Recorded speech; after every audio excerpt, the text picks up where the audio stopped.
தேவனுடைய பரிசுத்த நாமத்திற்கு மகிமை உண்டாவதாக. நம்முடைய ஆண்டவரும் இரட்சகருமாயிருக்கிற இயேசு கிறிஸ்துவின் நாமத்தினாலே உங்கள் யாவருக்கும் எங்கள் அன்பின் வாழ்த்துக்களும் ஸ்தோத்திரங்களையும் தெரிவித்துக் கொள்கிறோம். கர்த்தருடைய நாமத்திற்கு மகிமை உண்டாகட்டும்.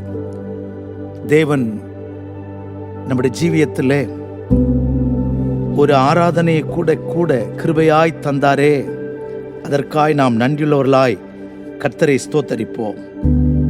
தேவனுடைய நாமத்திற்கு மகிமை உண்டாகட்டும். கர்த்தர் நல்லவர், அவருடைய இரக்கங்கள் பெரியது, அவருடைய தயவு பெரியது. பெரிய தயவினாலே நாம் ஏப்ரல் மாதத்தினுடைய 2வது ஆராதனையை காண தேவன் நமக்கு உதவி செய்திருக்கிறார். கர்த்தருடைய நாமத்திற்கு மகிமை உண்டாகட்டும்.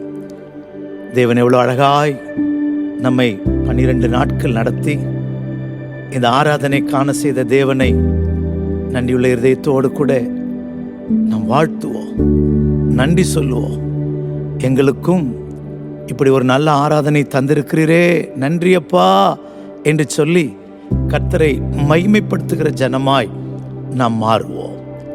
கர்த்தர் உங்களை என்னையும் ஆசீர்வதிப்பாராக. கர்த்தருடைய நாமத்திற்கு மகிமை உண்டாகட்டும். இன்றைக்கு உலகம் முழுவதும் குருத்தோலை ஞாயிறாக ஃபார்ம் சண்டே இயேசு பெத்தானியாவிலிருந்து அவர் எருசலேமை நோக்கி பயணம் செய்ததை உலகம் கொண்டாடி கொண்டிருக்கிறது.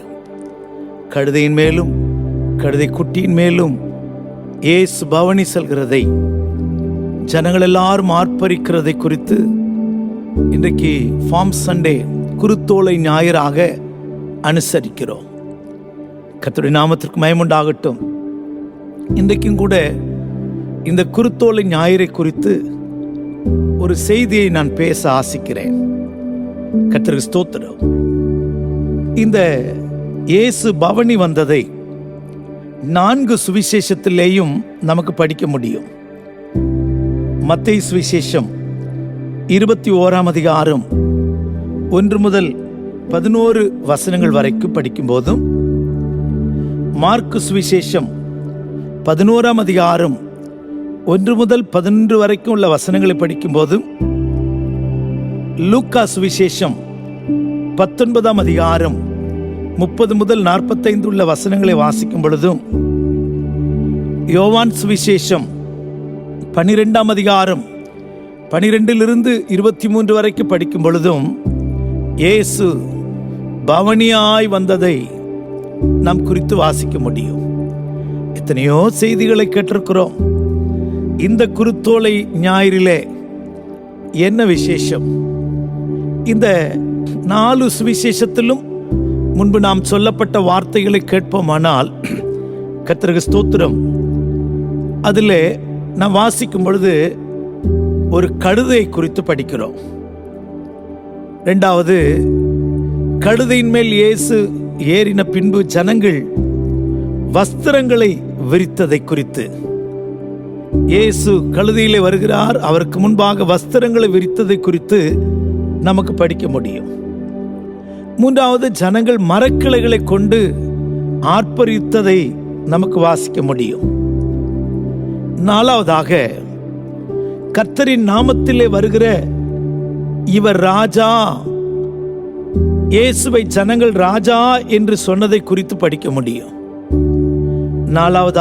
5வதாக, ஓசன்னா ஓசன்னா என்று ஜனங்கள் ஆர்ப்பரித்ததை குறித்து நமக்கு படிக்கலாம். எல்லாவற்றுக்கும் மேலாய் பரிசேயர் இவர்களை அதட்டும் என்று சொன்னதை குறித்தும் கூட படிக்கலாம். இப்படி நிறைய தியானித்து கொண்டே போகலாம். கடைசியில இயேசு அவர் பிலாத்தின் அரண்மனைக்கு போவார் என்பது ஜனங்களுடைய எதிர்பார்ப்பு. அவரோ தேவாலயத்துக்கு போனார். கர்த்தருக்கு ஸ்தோத்திரம். ஏன் இவைகளெல்லாம் நடந்தது என்பதிலே குறித்து இந்த ஆராதனையிலே நமக்கு தியானிக்கலாம். கர்த்தருடைய நாமத்திற்கு மகிமை உண்டாகட்டும்.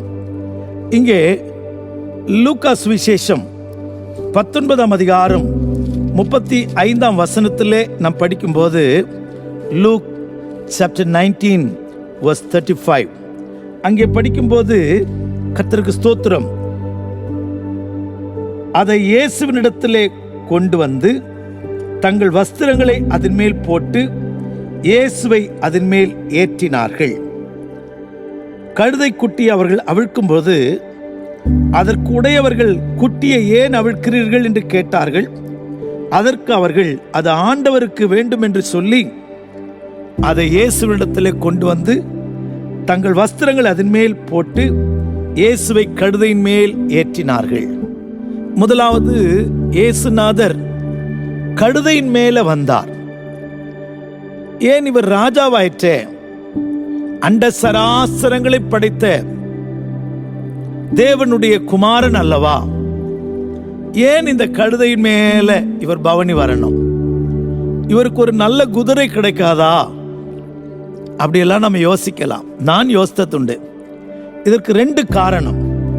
ஒன்று, ஏன் கழுதையின் மேல் அவர் பவனி வந்தார் என்பதற்கு ஒன்று தீர்க்க தரிசனத்தினுடைய நிறைவேறுதல். சகரியா 9ஆம் அதிகாரம் 9ஆம் வசனத்திலே, சீயோன் குமாரத்தியே மிகவும் கலிகூறு, எருசலேம் குமாரத்தியே கெம்பீரி, இதோ உன் ராஜா உன்னிடத்தில் வருகிறார், அவர் நீதி உள்ளவரும் ரட்சிக்கிறவரும் தாழ்மையுள்ளவரும் கழுதையின் மேலும் கழுதை குட்டியின் மேல் குட்டியாகிய மரியின் மேலும் ஏறி வருகிறவருமாயிருக்கிறார். சகரியா தீர்க்கதரிசி இந்த இயேசு பிறக்கிறதற்கு எத்தனையோ வருஷங்களுக்கு முன்பாக இயேசு கழுதையின் மேல் அவர் வருவார், கழுதை குட்டியின் மேலே அவர் வருவார் என்ற தீர்க்க தரிசனம் நிறைவேறத்தக்கதாக அப்படி நடந்தது என்று நமக்கு சொல்ல முடியும். கர்த்தருடைய நாமத்திற்கு மகிமை உண்டாகட்டும். தீர்க்க தரிசனம் நிறைவேறுவதற்காக இயேசு கழுதையின் மேல் வந்தார். இதற்கு இன்னொரு காரணத்தை நாம் படிப்போமானால், யூதர்களுடைய ராஜாக்கள் அவர்கள் குதிரையின் மேலே ஏற மாட்டாங்க, கழுதையின் மேல தான் ஏறுவாங்க.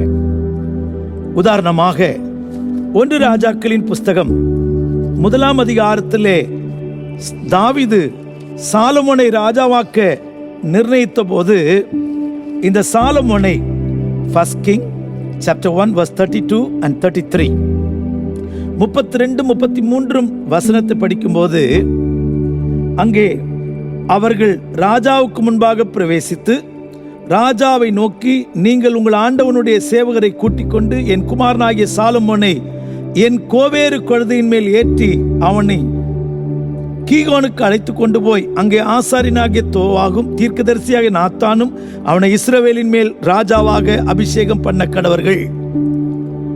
சாலமோன் ராஜாவாய் அபிஷேகம் பண்ணுவதற்கு அவர்கள் குதிரையை கொண்டு போகல, அவர்கள் கழுதையை கொண்டு போனார்கள். கர்த்தருடைய நாமத்திற்கு மகிமை உண்டாகட்டும். இதே போலதான் உபாகம புஸ்தகம் 17ஆம் அதிகாரத்திலே நாம் படிக்கும்போது அங்கே இஸ்ரவேலிலே ஒருவன் ராஜாவாய் இருக்க வேண்டுமானால் அந்த ராஜாவுக்குரிய ஒரு தகுதி என்ன அப்படின்னு சொன்னால், அவன் அநேக குதிரைகளை சம்பாதிக்க கூடாது. டியூட்ரானமி chapter 17 verse 16, அவன் அநேக குதிரைகளை சம்பாதியாமலும் அநேக குதிரைகளை சம்பாதிக்கும்படி ஜனங்களை திரும்ப எகிப்துக்கு போக பண்ணாமலும் இருக்க கடவன். ராஜா, இஸ்ரவேலின் ராஜா குதிரைகளை சம்பாதிக்க கூடாது. குதிரைகளிலே விசேஷித்த குதிரை, கர்த்தருக்கு ஸ்தோத்திரம், அது எகிப்தின் குதிரை. அதனால்தான் எகிப்தின் பவுஞ்சுகளுக்கு உன்னை ஒப்பிடுகிறேன் என்று படிக்கிறோம். கர்த்தருடைய நாமத்திற்கு மகிமை உண்டாகட்டும். அருமையானவர்களே, இவர் இஸ்ரவேலின் ராஜா, இஸ்ரவேலின் ராஜா என்பதை நிரூபிப்பதற்காக தான் இவர் கழுதையின் மேல பவனி வந்தார். கர்த்தருக்கு ஸ்தோத்திரம். புறஜாதிகளுடைய ராஜாக்கள் குதிரையின் மேல வருவார்கள். கர்த்தருடைய நாமம் மகிமைப்படட்டும். ஆமானிடத்திலே ராஜாவாகி அகாஸ்வேர் கேட்கிறான், ராஜா ஒருவனை கனம் பண்ண விரும்பினால் என்ன செய்யணும்? உடனே ஆமான் சொன்னான், ராஜா ஏறுகிற குதிரைகளில் ஒன்றிலே அவனை ஏற்றணும். புறஜாதிகளின் ராஜாக்கள், கர்த்தருக்கு ஸ்தோத்திரம், குதிரையிலே வருவார்கள். இஸ்ரவேலின் ராஜாக்களோ கழுதையில தான் வருவார்கள். ஆனபடியால்தான் வேதத்தில் அநேகர் நீர் இஸ்ரவேலின் ராஜா, நாத்தான்வேல் கூட சொல்லுகிறான், நீர் இஸ்ரவேலின் ராஜா, கர்த்தருடைய நாமத்திலே வருகிற ராஜா, ஆசீர்வதிக்கப்பட்டவர் என்று வாழ்த்துகிறார்கள். அப்படியானால் கழுதையின் மேல் ஏன் இயேசு வந்தார் என்று சொன்னால் அவர் இஸ்ரவேலின் ராஜா என்பதை நிரூபிக்க. இப்ப கழுதைக்கு மேல, இரண்டாவது கழுதைக்கு மேல துணி போட்டாங்க, அது வேற. ஆனால் கர்த்தருக்கு ஸ்தோத்திரம், இரண்டாவதாக வஸ்திரங்களை விரித்தார்கள். லூக்கா 19 அதிகாரம் 36 வசனத்திலே, லூக் chapter 19 verse 36, அங்கே படிக்கும்போது அவர்கள் இந்த கழுதை நடந்து வர அங்கே வஸ்திரங்களை விரித்தார்கள் என்று படிக்கிறோம். அவர் போகையில் அவர்கள் தங்கள் வஸ்திரங்களை வழியிலே விரித்தார்கள். இப்போ வஸ்திரம் வழியிலே விரிக்கப்பட்டிருக்கிறது. வஸ்திரத்துக்கு மேலாய் கழுதை நடக்கிறது, கழுதைக்கு மேலாய் இயேசு இருக்கிறார். ஏன் வஸ்திரங்களை விரிக்கிறாங்க அப்படின்னு சொன்னா, பைபிள்ல ஒருவன் ராஜாவாக அபிஷேகம் பண்ணப்பட்டால் அவனை வஸ்திரங்களை விரித்து வஸ்திரத்தின் மேல நடத்துவார்களாம். 1 ராஜாக்களின் புஸ்தகம் First King chapter 9 verse 11 to 13, 1 ராஜாக்கள் 9 அதிகாரத்திலே 11வது வசனம் தொடங்கி 13 வரைக்கும் படிக்கும்போது, யெகூவை ராஜாவாக்கின போது அங்கே இருந்த மூப்பர்கள் என்ன செய்தார்கள், அங்கே இருந்த மனுஷர்கள் என்ன செய்தார்கள் என்பதை குறித்து நமக்கு 1 ராஜாக்கள் 9:11 வாசிக்க முடியும். கர்த்தருடைய நாமத்திற்கு மகிமை உண்டாகட்டும். எனக்கு அருமையானவர்களே, மன்னிக்கணும், 2 Kings 2 ராஜாக்கள், 1 ராஜாக்கள் அல்ல, 2 ராஜாக்கள். அங்கே 11வது வசனத்திலே, யெகூ தன் ஆண்டவனாகிய ஊழியக்காரத்துக்கு திரும்பி வந்தபோது அவர்கள் அவனை நோக்கி, சுக செய்தியா, அந்த பைத்தியக்காரன் உன்னிடத்தில் வந்து என்ன என்று கேட்டான். அதற்கு அவன், காரியத்தை நீங்கள் அறிவீர்கள் என்றான். அதற்கு அவர்கள், அது பொய், அதை எங்களுக்கு சொல்லும் என்றார்கள். அப்பொழுது அவன், நான் உன்னை இஸ்ரவேலின் மேல் ராஜாவாக அபிஷேகம் பண்ணினேன் என்று கர்த்தர் உரைக்கிறார் என்று இன்ன பிரகாரமாக என்னிடத்தில் சொன்னான் என்றான். அப்பொழுது அவர்கள் தீவிரமாய் அவரவர் தங்கள் வஸ்திரங்களை படிகளின் மேல் உயர்த்தி அவன் கீழே விரித்து எக்காலம் ஊதி யெகூ ராஜாவானான் என்று வாழ்த்தினார்கள். வஸ்திரத்தை விரித்தார்கள், ராஜாவுக்கு அடையாளம். அப்படியானால் இந்த ஜனங்கள் ஏன் வஸ்திரங்களை விரித்தார்கள்? ராஜாவை கனம் பண்ணுவதற்காக, அவர் இஸ்ரவேலின் ராஜா என்பதற்காக. கர்த்தருடைய நாமத்திற்கு மகிமை உண்டாகட்டும். மூன்றாவதாக அவர்கள் மரக்கிளைகளை கொண்டு தேவனை மகிமைப்படுத்தினார்கள். மத்தேயு சுவிசேஷம் 21 அதிகாரம், Matthew Gospel chapter 21 verse 8, நாம் அங்கே படிக்கும்போது, கர்த்தருக்கு ஸ்தோத்திரம், திரளான ஜனங்கள் தங்கள் வஸ்திரங்களை வழியிலே விரித்தார்கள், வேறு சிலர் மரக்கிளைகளை தரித்து வழியிலே பரப்பினார்கள். ஏன் மரக்கிளைகளை பரப்பினார்கள்? கர்த்தருடைய நாமத்திற்கு மகிமை உண்டாகட்டும். 118 சங்கீதம் 24 முதல் 26 வரைக்கும் படிக்கும்போது, கர்த்தருக்கு ஸ்தோத்திரம், கூடார பண்டிகை ஆசரிக்கிற ஜனங்கள் கூடாரம் போட்டு கூடாரத்தை சுற்றி சுற்றி கர்த்தாவே காரியத்தை வாய்க்க பண்ணும், கர்த்தாவே ரட்சியும் என்று கூப்பிடுவார்கள். கர்த்தருக்கு ஸ்தோத்திரம்.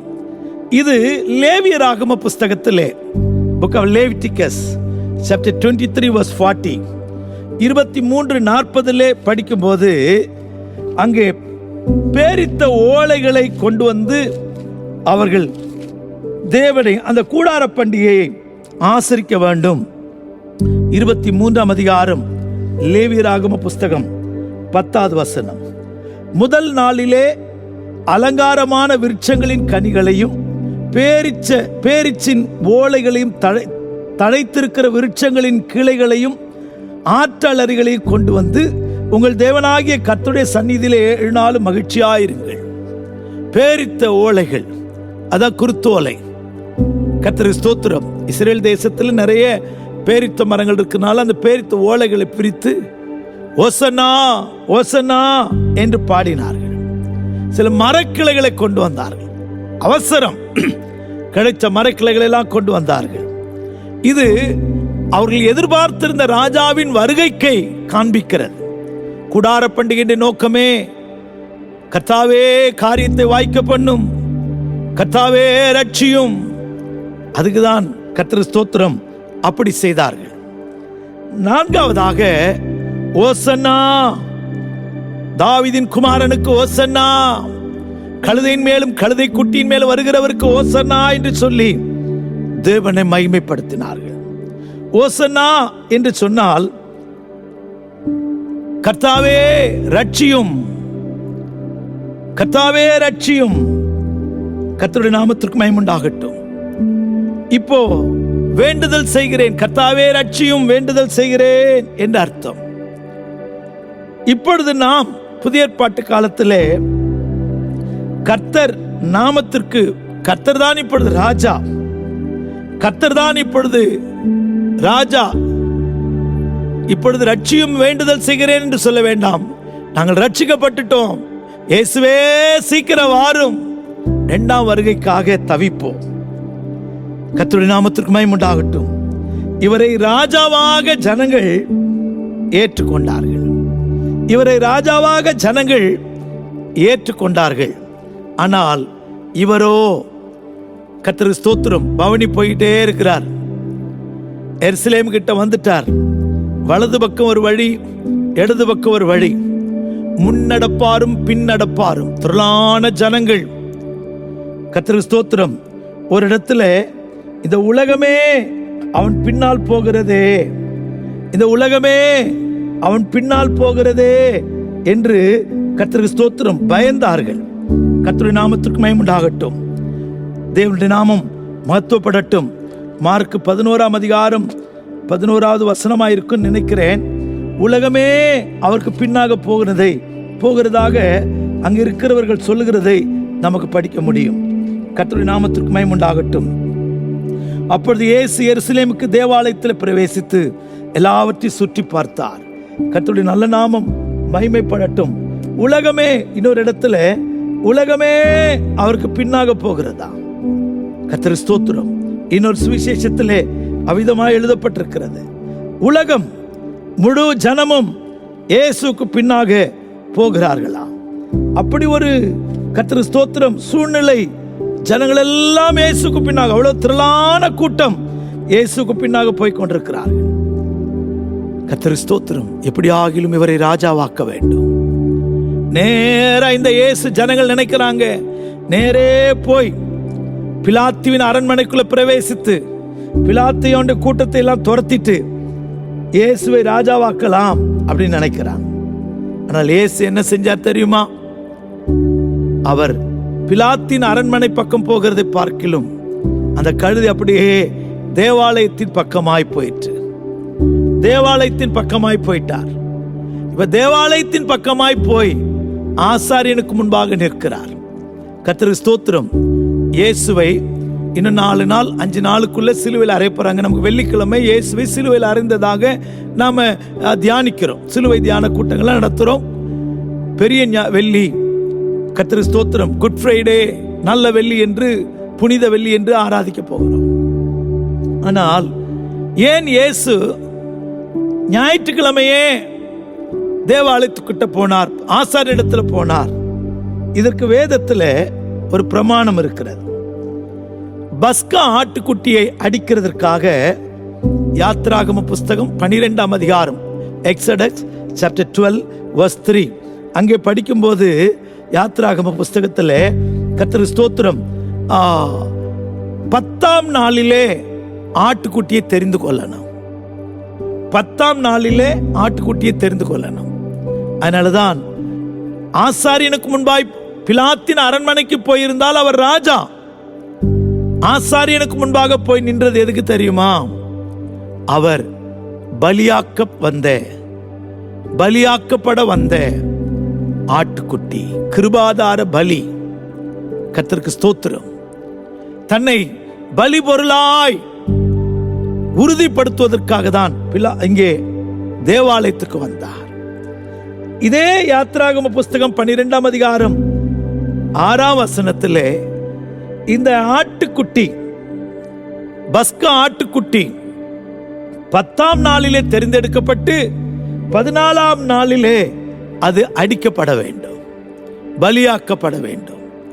அப்படியானால் ஞாயிற்றுக்கிழமையே இயேசு தன்னை பலியாக ஒப்பு கொடுக்க அவர் குற்றமுள்ளவரா, குற்றமற்றவரா, பழுதுள்ளதா, நசல் கொண்டதா, ஊன் உள்ளதா என்பதை காண்பிக்கிறதுக்காக இந்த பலியாக்கப்பட போகிற இயேசு பவனியாய் போய், உலகம் அவரை ராஜா என்று சொல்லுகிறது, இவரோ நான் தேவனால் பலியாக்கப்படும்படி கிருபாதார பலியாய் இந்த உலகத்துக்கு வந்தேன் என்பதை காண்பிக்கும்படி ஆலயத்துக்கு போனார். இந்த பலிமிருகம் பஸ்கா ஆட்டுக்குட்டியை 10ஆம் தேதி தெரிந்தெடுக்கணும், ஆசாரியன்ட்ட போய் அதை காமிக்கணும், பழுது இல்லாததாய், நசல் கொண்டதாய், ஊனம் இல்லாததாய் இருக்கிற என்பதை செக் பண்ணி அதுக்கு பிறகு என்ன செய்வாங்கன்னா 14ஆம் தேதி, ஒரு இடத்துல 14ஆம் தேதி என்றும் இன்னொரு இடத்துல 15ஆம் தேதி பஸ்காவை ஆசரித்தார்கள் என்றும் 4 நாளோ 5 நாளோ, கர்த்தர் ஸ்தோத்திரம், திங்கள், செவ்வாய், புதன், வியாழன், வெள்ளி 4 நாள் கழித்து வெள்ளிக்கிழமை இயேசுவை சிலுவையில் அறைகிறார்கள். கர்த்தருக்கு ஸ்தோத்திரம். இந்த இயேசு, ஆம் பிரியமானவர்களே, இந்த இயேசு கர்த்தருக்கு ஸ்தோத்திரம் ராஜாவாய் உலகம் அவரை ஏற்றுக்கொண்டாலும், இவரை ராஜாவாக்க உலகம் அவரை ஆசித்தாலும், இவரோ பிதாவின் சித்தம் நிறைவேற தன்னை ஒப்பு கொடுத்தார். பிதாவின் சித்தம் நிறைவேற தன்னை ஒப்பு கொடுத்தார். யோவான் சுவிசேஷம் 12ஆம் அதிகாரம் 19வது வசனத்திலே, யோவான் 12:19 படிக்கும்போது இந்த இயேசுவை குறித்து சொல்லப்பட்டிருக்கிறது. அவருக்கு பின்னாடி உலகமே போகிறதாம். அப்பொழுது பரிசேயர் ஒருவர் நோக்கி, நீங்கள் செய்கிறதெல்லாம் வீண் என்று அறிகிறது இல்லையா? இதோ உலகமே அவனுக்கு பின் சென்று போயிற்றே அப்படி சொல்றாங்க. அவ்வளோ திரளான கூட்டம், நமக்கு ஒரு ராஜா வேணும், நம்ம இவரை ராஜாவாக்குவோம். இந்த தீர்க்க தரிசனத்தை நினைக்கிறாள், கழுதையின் மேல் வருகிறவர் தான் ராஜா, மரக்கிளைகளை விரித்து இவர்தான் எங்களுடைய ராஜா, வஸ்திரங்களை விரித்து இவர்தான் எங்களுடைய ராஜா, கர்த்தருடைய நாமத்தில் வருகிற ராஜா ஆசீர்வதிக்கப்பட்டவர், ஓசன்னா என்றெல்லாம் பாடினாங்க ஐயா. ஆனால் இயேசுவோ தன்னை பலியாக்க ஆசாரியனுக்கு முன்பாய் போய் நின்றார், தேவாலயத்துக்கு போய் நின்றார். கர்த்தருக்கு ஸ்தோத்திரம். இதிலிருந்து நாம் கற்றுக்கொள்கிற சத்தியம், இந்த இயேசுநாதருக்கு தெரியும், இன்னைக்கு ஓசன்னா சொல்றாங்க, வாழ்க சொல்றாங்க, இஸ்ரவேலின் ராஜான்னு சொல்றாங்க, இன்னும் 4 நாளுக்குள்ள இவனை சிலுவையில் அறையும், பரபாசை விடுதலையாக்கும் என்று சொல்ல போறாங்க. அதனால இந்த உலக புகழ்ச்சிக்கு பின்னாடி போகாம தேவ சித்தம் செய்ய நம்மை அர்ப்பணிப்போம் என்று சொல்லி தன்னை ஒப்பு கொடுத்தார். கர்த்தருடைய நாமத்திற்கு மகிமை உண்டாகட்டும். ஆம் பிரியமானவர்களே, இயேசு சொன்னார், யோவான் 12ஆம் அதிகாரம் 23வது வசனத்திலே, மனுஷகுமாரன் மகிமைப்படும்படியான வேளை வந்தது, மனுஷகுமாரன் மகிமைப்படும்படியான வேளை வந்தது. அந்த வேலைக்காக அவர் காத்திருந்தார். இதே இயேசுதான் சொன்னார், இன்னும் என் வேலை வரவில்லை என்று யோவான் 2ஆம் அதிகாரத்திலே 4ஆம் வசனத்திலே சொன்னார். இன்னொரு இடத்துல சொல்லும்போது மத்தேயு 26:18 என் வேலை சமீபமாயிருக்கிறது, வெரி நியர் டு மீ. இப்ப சொல்றார், என் வேலை வந்தது, மனுஷகுமாரன் மகிமைப்படும் வேலை வந்தது. ஓ, அவர் மகிமைப்பட போகிறார். ஆம் பிரியமானவர்களே, நீங்கள் நானும் உலக மகிமைக்கு பின்னால் அல்ல, தேவ மகிமைக்கு பின்னால ஓடுகிற, உலகம் புகழுகிற புகழ்ச்சியிலே மாய்ந்து போகாமல் தேவனால் உயர்த்தப்படுகிற நிலவரத்திற்கு, தேவ சித்த நிறைவேறிற்கு இந்த குருத்தோலை ஞாயிறிலே ஒப்பு கொடுப்போம், நம்மை சமர்ப்பிப்போம். இதான் மெய்யான குருத்தோலை ஞாயிறு. அவர்கள் கூப்பிட்டது போல இயேசு 2ஆம் முறை ராஜாவாய் வரப்போகிறார். வெளிப்படுத்தல் 19ஆம் அதிகாரத்தில் படிக்கும்போது அவர் வெள்ளை குதிரையின் மேல் வரப்போகிறார். அப்பொழுது யூதருக்கு மட்டுமல்ல, முழு உலகத்திற்கும் அவர் ராஜாவாய் வரப்போகிறார். கர்த்தருக்கு ஸ்தோத்திரம். பிரஜாதிகளுக்கும் அவர் ராஜாவாய் வரப்போகிறார். இந்த சத்தியம் இயேசுவின் வருகையை ஆவலாய் காத்திருப்போம். ஒரு முறை கர்த்தருக்கு ஸ்தோத்திரம், எருசலேமிலே ராஜாவாய் பவனி வந்தார். இப்பொழுது மணவாளனாய் ராஜாதி ராஜாவாய் அவருடைய வருகைக்காய் காத்திருப்போம். அவரை கூப்பிடுவோம். நேசரே தீவிரியும், நேசரே சீக்கிரவார் என்று கூப்பிடுவோம். இந்த சத்தியத்தை உணர்ந்தவர்களாய் மெய்யான குருத்தோலை ஞாயிறை நாம் அனுசரிப்போம். கர்த்தர் நம்மை ஆசீர்வதிப்பாராக. ஜெபிப்போமா? நல்ல தெய்வமே, உமக்கு ஸ்தோத்திரம். குருத்தோலை ஞாயிறை எங்களுக்கு தந்து அதன் சத்தியத்தை கர்த்தாவை தியானிக்க நீ தந்த கிருபைகளுக்காக ஸ்தோத்திரம். தேவ தயவு, தேவ கிருபை இந்த சத்தியத்தில் நாங்கள் கற்றுக்கொண்ட எல்லாவற்றிலேயும் எங்கள் மேல் வந்து நிறைவேற, வந்து பலிக்க எங்களுக்கு உதவி செய்யும். கிருபை நன்மை தொடர்ந்து எங்களை நடத்தட்டும். இயேசுவின் நாமத்தில் பிதாவே, ஆமென், ஆமென். God bless you. Praise the Lord.